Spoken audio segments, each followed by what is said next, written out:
Alright, for those of you who have been wondering what I've been up to, I've been kind of playing around with some microcomputers and ultimately building an arcade cab. As you can see, I've customized it a little bit. I'll kind of show you how it works and then I'll turn it on. It's worth noting that this warranty paper is likely no longer valid. So, some of the external features that I've done. I've added some LED lighting under here and under there. You can see it reflecting. I've added custom coin buttons here. I've added the first player, I've customized these first and second player buttons. These controls are entirely new. They're LED, so they light up, which you'll see when it turns on. For record, here's all the spare parts or old parts that I'm no longer using. This is the old control board that had the original 4 Street Fighter games that came with this sucker, but it's been upgraded to have 2,500 games, and so this is garbage. And the old controller pieces, which are made out of plastic, and the old buttons, which are plastic and non-LED, have been entirely replaced. The power button and volume buttons have been connected to the new system.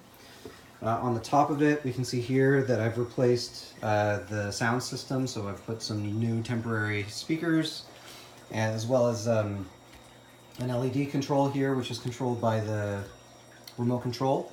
And this has a sound feature such that it can respond to the music that's being played on the arcade unit. As you can see, it's clean from the back. I need to cut a hole up here, but otherwise, this is effectively done. From the inside, you can see that there is some new custom wiring that shows up in here.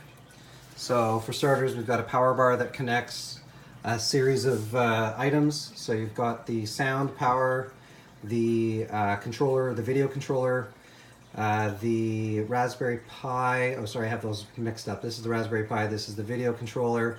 This is the lights, the LEDs, and then everything is kind of cleanly wired in here. So we can see you have the new video controller that replaced the old one, as well as its associated controls.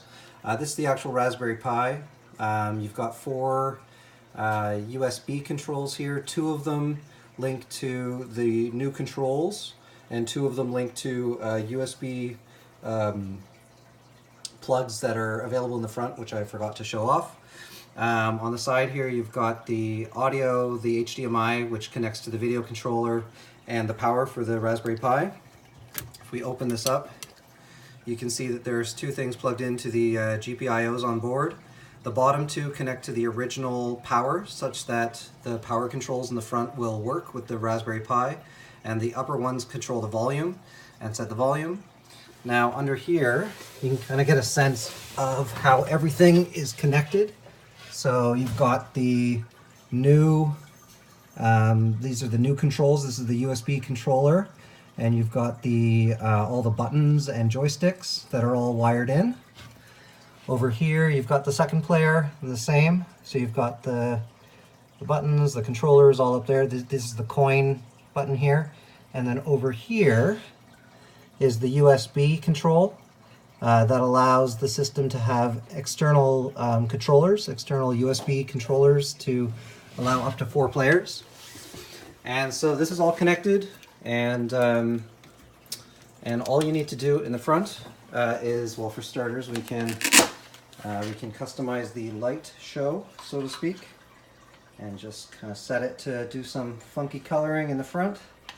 So we'll do that, and then we'll come to the front and turn it on with the power control. And again, here's that USB that we talked about before for additional controllers.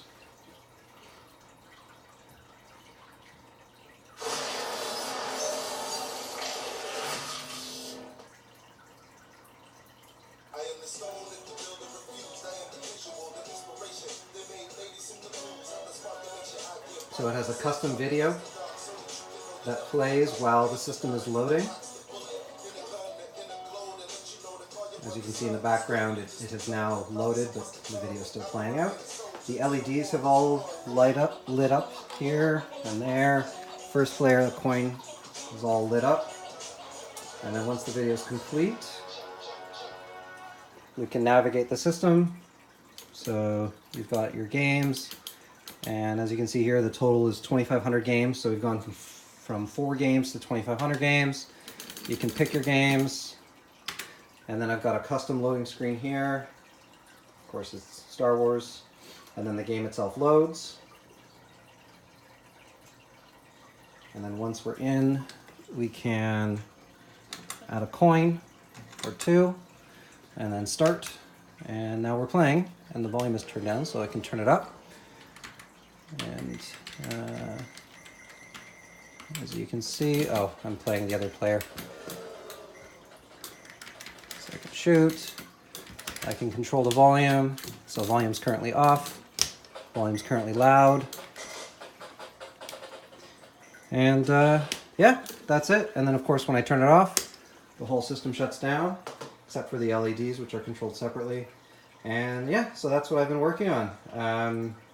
It's been a steep learning curve, but highly rewarding, and the end result is quite amazing, I think.